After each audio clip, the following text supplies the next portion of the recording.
L'Europe en 3 minutes, le podcast. Toute l'Europe vous propose de mieux saisir les enjeux et le fonctionnement de l'Union européenne en 3 minutes. Une série audio courte et sans jargon. Bonjour, je m'appelle Adrien Paluet et dans cet épisode, nous allons tenter de répondre à une question. Comment adhère-t-on à l'OTAN ?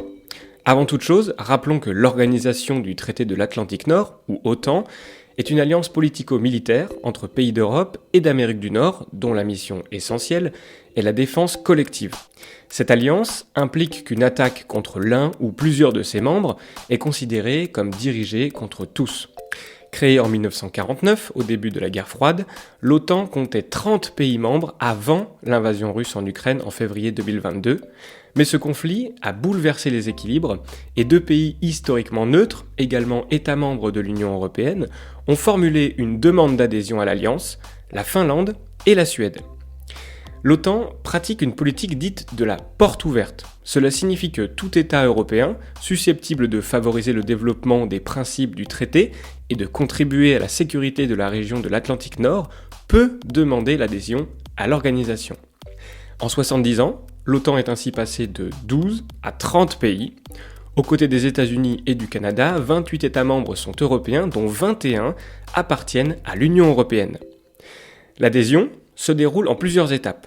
D'abord, les pays qui aspirent à intégrer l'OTAN doivent satisfaire certains critères de base, comme posséder un système politique démocratique, reposer sur une économie de marché, traiter les populations minoritaires de manière équitable, s'engager à régler les conflits de manière pacifique, ou encore être désireux d'apporter une contribution militaire aux opérations de l'OTAN. Ensuite, ils doivent faire part de leur intérêt à entrer dans l'organisation et se déclarer candidats. Enfin, troisième étape, les pays membres de l'OTAN doivent voter à l'unanimité l'ouverture ou non des négociations avec le pays candidat. Si l'unanimité est obtenue, des pourparlers sont entamés avec les aspirants.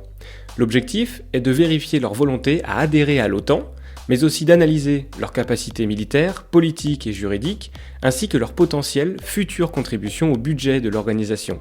À savoir que les membres de l'Alliance ont pour règle de consacrer 2% de leur PIB aux dépenses militaires.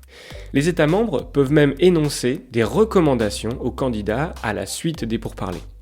Lorsque toutes ces conditions sont respectées, le pays concerné doit adopter une loi de ratification du traité de l'Atlantique Nord par référendum ou via le Parlement.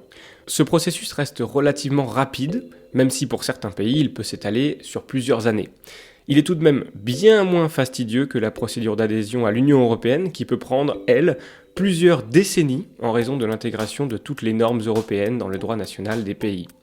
Cette procédure varie aussi en fonction de la situation économique, sociale et politique du pays, notamment dans le respect de l'état de droit.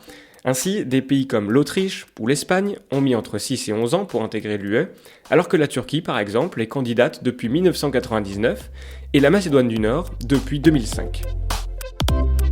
Retrouvez l'Europe en 3 minutes, le podcast, sur www.touteleurope.eu et sur votre plateforme d'écoute préférée. Partagez-le, commentez-le et à très vite pour un prochain épisode. L'Europe en 3 minutes, le podcast.